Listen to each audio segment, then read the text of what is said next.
Namba kwa majina ni Said Muhsin. Said Muhsin, nimecheza filamu ya Tsozi, nimecheza kama Safari. Roli ambayo nilipewa ya Safari nilipokea vizuri sana, kwa sababu kwanza kabisa nilifanya kutumiwa script na nikaambiwa angalia roli yako pale ndani. Nilivyoangalia roli yangu alafu kuja kupatana na ile cast ambayo ilikuwa imetengenezwa pale ndani ama imechaguliwa pale ndani na director, ilikuwa ajabu sana, kwa sababu nilikuwa na msanii mwenzangu mzuri mkongwe ambaye nishafanya naye baadhi ya kazi moja nzuri ambayo nao pia ni kazi tajika kubwa ambayo iko international. Nao pia ni Lina ambaye amecheza kama Sidi na mtamuona, na mwenzangu ambaye tulikuwa naye ni Gibson na yeye naye amecheza role.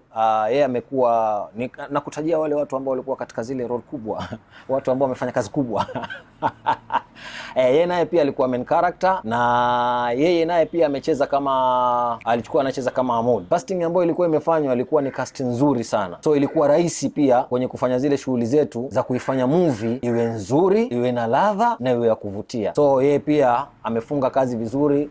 Tunashukuru, ni kazi kubwa, si eti nasifia tu. Inshallah mambo ya Oscar bwana. Sikiliza nikwambie, mpenzi mtazamaji, msikilizaji, mpenda filamu, kama kuna kitu ambacho natarajia moja kukiona, basi ni hii filamu. Usiwahi kupitwa siku ambayo itakuwa inalaunchiwa. Utapata information kupitia social media zote, kwa hiyo wewe endelea kufuatilia, utapata kitu kilicho bora na kilicho safi kabisa. Usikose.